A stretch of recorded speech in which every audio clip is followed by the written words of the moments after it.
మన ప్రభువును రక్షకుడైన యేసుక్రీస్తు పరిశుద్ధ నామమున ప్రియదేవుని సంఘం ప్రియదేవుని బిడ్డలారా ఉదయకాల సమయం దేవుని వాక్యాన్ని ధ్యానించిన ముందుగా ప్రార్థన చేసుకుందాం. ప్రార్థన. కృపగల తండ్రి, దయగల మేసని బంగారు పాదాలు కొల్లేకలేని వందనాలు, స్తుతులు, స్తోత్రములు. గతించిన రాత్రి అంతా నీ రెక్కల చాటును కాచి కాపాడి సంరక్షించిన దేవ ఉదయకాల సమయం సజ్జలు లెక్కను చేరి ప్రార్థించుండగా వాక్యమైనడు వాక్యం నాతో మాతో మాట్లాడి మీరే మహిమగంతా ప్రభావాలు పొందమని చేసినాము నడుచున్నాం తండ్రి. ఆమెన్. ప్రియదేవుని సంఘం ప్రియదేవుని బిడ్డలారా, ప్రియదేవునికి ఏర్పాటు చేయని దినవాక భాగము అడ్వెంట్లోని రెండో ఆదివారం కొరకు ఏర్పాటు చేయబడిన పాత నిబంధన వాక్య భాగము మీకా గ్రంథము 4వ అధ్యాయము 1 నుంచి 7 వచనాలు ధ్యానం చేసుకున్నాము. అడ్వెంట్లోని రెండో ఆదివారం కొరకు ఏర్పాటు చేయబడిన పాత నిబంధన వాక్య భాగము మీకా గ్రంథము 4వ అధ్యాయము 1 నుంచి 7 వచనంలో ఈ విధంగా రాయబడింది. అంత్య దినములలో యెహోవా మందిర పర్వతముల శిఖరమునకు స్థిరపరచబడి కొండల కంటే ఎత్తుగా ఎత్తబడగా ప్రవాహము వచ్చినట్లు జనులు దానిలోనికి వతురు. ప్రియదేవుని సంగమా, ప్రియదేవుని బిడ్డలారా, భక్తుడైన మీకా ద్వారా పరిశుద్ధాత్మ దేవుడు పలుకుతున్న ప్రవచనం. మీకాకు దేవుడు దర్శించి మీకాను దేవుని యొక్క కార్యాలు అంటే సంభవించబోయే వాటిని గురించి, ప్రభు యొక్క దినాలను గురించి, తండ్రి యొక్క ఉద్దేశాన్ని గురించి, నేడు మనము ఆదరింపబడుతున్న ఆదరణకర్త యొక్క పరిశుద్ధాత్మ సహాయమును మనం ఎట్టి రీతిగా కలిగి ఉండాలో ప్రవక్త అయిన మీకా ద్వారా దేవుడు సెలవిచ్చాడు. కాబట్టి ఇక్కడ వాక్యం మనం చూసినప్పుడు మీకా గ్రంథము 1వ అధ్యాయము 1వ వచనంలో ఆయన అంటాడు, యోతాము, ఆహాజు, హిజ్కియా అను యూదా రాజుల దినములలో, అంటే ఎవరి ఏడుబడిలో, ఏ రాజుల ఏడుబడిలో తాను ఉన్నాడో గుర్తు చేస్తూ షోమ్రోనును గూర్చి, యెరూషలేమును గూర్చి దర్శన రీతిగా మూర్తియుడైన మీకాకు ప్రత్యక్షమైన యెహోవా వాక్కు. దేవుని యొక్క ప్రత్యక్షతను పొందుకున్న మీకా ఏదైతే దేవుడు చేయబోతున్నాడో, ఏదైతే దేవుని ద్వారా జరగబోతుందో ఆ విషయాలను భక్తుడు గుర్తు చేస్తున్నాడు. అంటే క్రీస్తుని బట్టి, తండ్రిని బట్టి, పరిశుద్ధాత్మను బట్టి మన విశ్వాసత ఏ విధంగా కొనసాగాలో, ఏ విధంగా మనము ఆ ఉన్నతమైన స్థలముల యందు ఆయనను అత్యధిక సింహాసనం మీద ఆసీనుడైన దేవుని ఆరాధించేవారై ఉండాలో గుర్తు చేశాడు.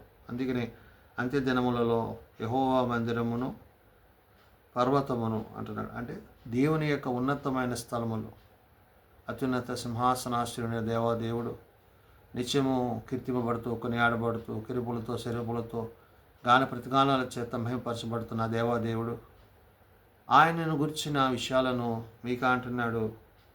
యెహోవా మందిర పర్వతముల శిఖరమున స్థిరపరచబడి అంటాడు.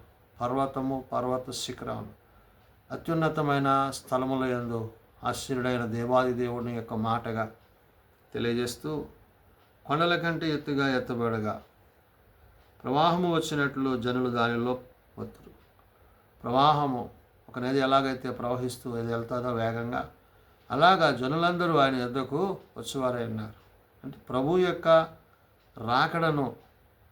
యొక్క రాకడకు తగిన సిద్ధపాటును మానవులమైన మనమందరము కలిగి ఉండాలి.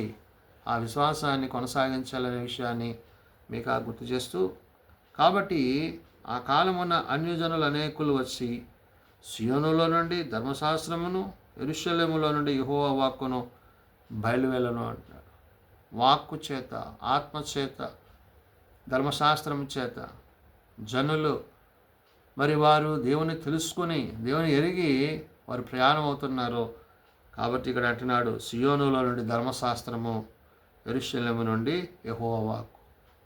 సియోన్ అనగా ఉన్నతమైన స్థలములో ఆయన చేసిన ఆత్మీయ సత్యాన్ని, ఆత్మీయ నడిపింపును, ధర్మశాస్త్రం అనుసరించి, నీతిని అనుసరించి న్యాయముగా జీవిస్తూ దేవుని మాటల చేత, ఉపదేశాల చేత మనల్ని నడిపిస్తున్న విధానాన్ని ఇక్కడ భక్తుడు మీకా గారు గుర్తు చేస్తూ అంటున్నాడు, యాకోబు దేవుని మందిరమునకు, యెహోవా పర్వతమునకు మనము వెళ్ళుదము రండి. అంటే యాకోబు ఆరాధించిన విధానము, సేవించిన విధానం, దేవునితో తాను జీవించిన విధానము, అటు రీతిగా మనం ఏమైనాలంట యాకోబు దేవుని మందిరమునకును యెహోవా పర్వతమునకు మనం వెళుదామని. దేవుని పర్వతములకు, దేవుని ఆత్మచేత నడిపింపబడే రీతిగా మన సిద్ధపాటు ఎలాగుండాలో గుర్తు చేస్తున్నాడు. ఆయన తన మార్గములను విషయమై మనకు బోధించుచు మనము ఆయన త్రోవలలో నడుచుకుందు అని చెప్పుకుందరట. ఆయన మార్గాన్ని, ఆయన త్రోవలు, నేనే మార్గంలో నేనే సత్యమును జీవమునని సెలవిచ్చిన దేవుడు ఆయన మార్గాన్ని మనకు తెలియజేస్తున్నప్పుడు మనం ఆయన మార్గంలో నడిచేవారిగా ఉండాలి. క్రీస్తు మార్గమును, ప్రభు మార్గమును, ఏ మార్గం అయితే మనం ఎంచుకుంటున్నామో ఆ మార్గము మనల్ని పరలోకానికి, ఆ ఉన్నతమైన స్థలముల్లోనికి నడిపించేదై ఉండాలనే విషయాన్ని గుర్తు చేస్తున్నాడు. కాబట్టి ఇక్కడ దేవుని యొక్క మాటగా, దేవుని ఉద్దేశముగా ప్రవక్త విషయాలను తెలియజేస్తూ ఆయన మధ్యవర్తి అయి అనేక జనములకు న్యాయము తీర్చున్నాడు.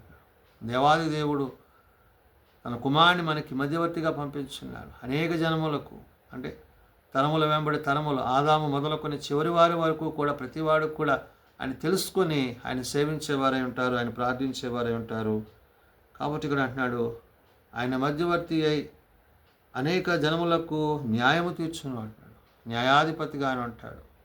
నీతి న్యాయములు ఆయన సింహాసనమై ఉన్నాయి కాబట్టి ఆ న్యాయాధిపతిని గురించి మాట్లాడుతూ అంటున్నాడు, దూరమున నివసించు జనులు, బలము గల అన్యజనులు తూర్పు, అంటే దేవుని యొక్క చిత్తాన్ని తెలుసుకుంటున్నారు, దేవుని యొక్క ఉద్దేశాన్ని తెలుసుకుంటున్నారు, క్రీస్తు కొరకు, క్రీస్తు ప్రేమ కొరకు వారు వింటున్నారు. కాబట్టి వారిలో దేవుని పట్ల ప్రేమ పెరిగింది. ఆ ప్రేమను ఇక్కడ వ్యక్తపరుస్తున్నాడు మీక. ఏమని? ఆయన మధ్యవర్తి అయి అనేకులకు న్యాయము తీర్చును, దూరమున నివసించు బలము గల అన్యజనులు తీర్పు తీర్చును అంటాడు. దేవుడు ప్రతివానికి వాని క్రియల చొప్పున, వాని పనుల చొప్పున, వాని తలంపుల చొప్పున ఆయన న్యాయం చేసేవాడే అన్నాడు. ఆయన నీతిగల న్యాయాధిపతి. కానీ తీర్పును బట్టి మాట్లాడుతున్నాడు ఆయన.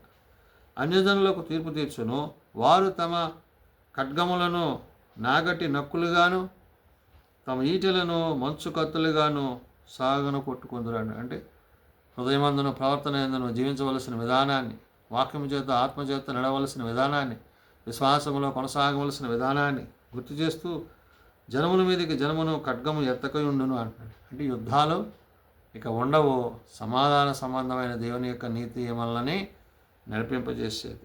యుద్ధము చేయు నేర్చుకున్నట జనులు ఇక మానవేతురు అంటున్నాడు. అంటే దాని అవసరం లేదు. ఇంకా ఆత్మతో సత్యముతో దేవుని ఆరాధిస్తూ ప్రార్థిస్తూ ఆయన సన్నిధిలో మనం జీవించే జీవన విధానం ఏదైతే ఉందో దానిని భక్తుడు గుర్తు చేస్తున్నాడు. ఎవరి భయము లేకుండా ప్రతివాడును తన ద్రాక్ష చెట్టు కిందను తన అంజూరపు చెట్టు కిందను కూర్చుండును అన్నాడు. అంటే నీకు ఆయన సహాయము, నీకు ఆయన తోడు, నీకు ఆయన కాపుదల. అపవాదికి చోటు ఇక ఆత్మ యందు నువ్వు నిలిచినప్పుడు భక్తుడు సెలవిచ్చినట్లుగా మనము విశ్వాసములో అంతకంతకు క్రీస్తులో, ప్రేమలో, తండ్రిలో, ఉద్దేశాల చేత మనం ముందుకు కొనసాగుతున్నాం. ఆ విషయాలు అంటాడు. ఎవరికి భయపడకు, భయం లేకుండా ప్రతి వాడును తన ద్రాక్ష చెట్టు కిందను తన అంజూరపు చెట్టు కిందను కూర్చుండును. సైన్యములకు ప్రతి యెహోవా మాట ఇచ్చి ఉన్నాడు. దేవుడు మాట ఇచ్చాడు, అది నెరవేర్చేవాడు. ఆయన వాగ్దానం చేశాడు, ఆయన తిరిగి రాబోతున్నాడు.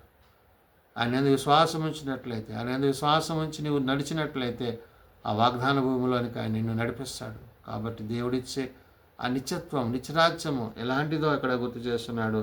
సకల జనములు తమ తమ దేవతల నామమును స్మరించుచు నడుచుకొందురు. మనమైతే మన దేవుడైన యెహోవా నామమును ఎల్లప్పుడూ స్మరించుకుందాం. వారి వారి ఆలోచనలు, వారి వారి తలంపులను బట్టి జనులు నడుచుకుంటున్నారు. కానీ మనమైతే మన దేవుడైన యెహోవా నామాన్ని బట్టి తండ్రి చిత్తాన్ని, తండ్రి ఉద్దేశాన్ని, తండ్రి ఆలోచన ఎరిగి తండ్రి యొక్క చిత్తములో ఇటు రీతిగా మనం జీవించాలో పరిశుద్ధాత్మ దేవుడు భక్తుడైన మేక ద్వారా గుర్తు చేస్తున్నాడు. కాబట్టి హృదయమందును, ప్రార్థన యందును క్రీస్తుని కలిగిన వారముగా, వాక్యమును కలిగిన వారిగా ఇక్కడ సకల జనులు తమ తమ దేవతల నామమును స్మరించుకు నడుచుకుంటారు. మనమైతే మన దేవుడైన యెహోవా నామమున ఎల్లప్పుడూ స్మరించుకుందాం. ఎల్లప్పుడూ మానక దివారాత్రం దాన్ని ధ్యానించేవాడు ధన్యుడని.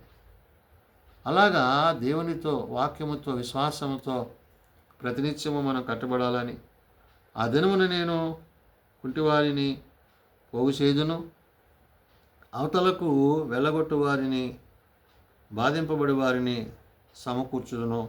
ఇదే యెహోవా వాక్కు. కుంటివారిని అంటే నడవలేని స్థితి, దేవునితో నడిచే స్థితి. అవిశ్వాసులుగా ఉన్న మనం విశ్వాసులుగా చేయబడ్డం. ఒకప్పుడు దేవుని ఎరగని మనం దేవునితో నడుచుకున్న విధానం.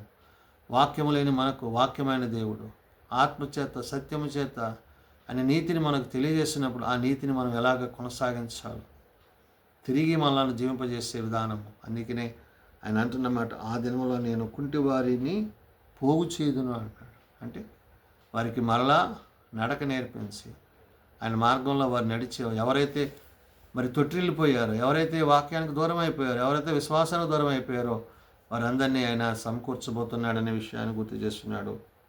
కుంటివారిని శేషముగాను, దూరమునకు వెళ్ళగొట్టు వారిని బలమైన జనములుగాను నేను చేతును. యెహోవా సీయోను కొండ యందును ఇప్పటి నుండి శాశ్వత కాలమునకు వరకు వారికి రాజుగా ఉండును అన్నాడు. నీ యొద్దకు వచ్చేవారు అంటే దేవుని యొద్దకు మనం నడిపింపబడాలంటే మనం ఆయన వాక్యం అనుసరించాలి, ధర్మశాస్త్రం అనుసరించాలి, నీతిని అనుసరించాలి, సత్యం అనుసరించాలి, ఆయన ప్రేమ కలిగిన మాటల చేత మనం జీవించాలి. కాబట్టి ఏదైతే ప్రవక్త ద్వారా దేవుడు సెలవిచ్చాడో ఆయన త్వరలో రాబోతున్నారు. కాబట్టి దేవుని యొక్క రాకడకు, ప్రభు యొక్క రాకడకు సిద్ధపాటు కలిగి హృదయమందును ప్రవర్తన యందును ఉన్నతమైన తలంపుల చేత ఆలోచనల చేత క్రీస్తు యేసునందు స్థిరులై ఆ కృపయందు కొనసాగు వారమై ఉండాలని పరిశుద్ధాత్మ దేవుడు భక్తుడైన మేక ద్వారా తెలియజేసిన మాటలు ప్రార్థన చేసుకున్నాం. మమ్మల్ని మిక్కిలిగా ప్రేమించిన మా తండ్రి, కృప కలిగిన దేవా, అవును నాయన, నిన్ను బట్టి, నీ మాటని బట్టి, నీ ఉద్దేశమును బట్టి జీవించుటకు, ప్రార్థించుటకు, స్తుతించుటకు నువ్వు ఇచ్చిన కృపగా వందనాలు. ఎట్టి బలహీనతల్లో ఏలుబడి కాకుండా సంరక్షించండి. నీ వాక్య వెలుగులే శ్వాసంలో మమ్మల్ని నడిపించండి. జీవం కలిగిన నీ మాట చేత జీవింపచేయండి. కృపయముడి కృప చేత మమ్మల్ని కాపాడండి. నాయన, ఆది అందు వాక్యం అండిన వాక్యం దేవుని యొద్ద వాక్యం దేవుడైనాను. ఆ వాక్యం మమ్మల్ని బతికించింది. కాబట్టి నాయన, మేము నీ యొద్ద తిరిగి రాగలుగుటకు, నీతో జీవించుటకు సహాయం దయచేయండి. చిన్న బిడ్డలు, యవనులు, పెద్దలు, వృద్ధులు ప్రతి వారిని వారిని తరగతి చొప్పున ఆశీర్వదించి దీవించండి. మీరు ఎక్కడ చోటను బలపరిచి భద్రపరచండి. క్షేమం, ఆరోగ్యం దయచేయండి. కృపగలుగుతండి, దయగల ప్రభువా, నీ కృపాసాధన చేరి నేను సేవించటకు నీ సన్నిధించమని జీవగలిగిన నీ మాటల చేత జీవింపజేసి నిలిచి రాజ్యం అందు చేరగలిగే కృప దయచేయమని దాని పరిచయాల తోడైన మన యేసునామమున నడుచున్నాం తండ్రి. ఆమేన్. పరలోకమందున మా తండ్రి, నీ నామం పరిశుద్ధపరచబడగా, నీ రాజ్యం వచ్చుగాక, నీ చిత్తం పరలోకమందు నెరవేర్చినట్లు భూమి మీద నెరవేరుగాక. మా నిధుల నేడు మాకు దయచేయి. మళ్ళీ ప్రార్థన చేసిన వారు మేము క్షమించిన ప్రకారం మా ప్రార్థనలను క్షమించు. శోధనలో తేకాల్సిన తప్పించు. రాజ్యము, శక్తి, మహిమ నిరంతరము నీవే అవుతుంది. ఆమేన్. మన పరమత నేను దేవుని ప్రేమ, ప్రభువైన యేసుక్రీస్తు కృప, ఆదరణకర్త అయిన పరిశుద్ధాత్మ సహాయం సదాతోనే సంరక్షించునుగాక. ఆమేన్.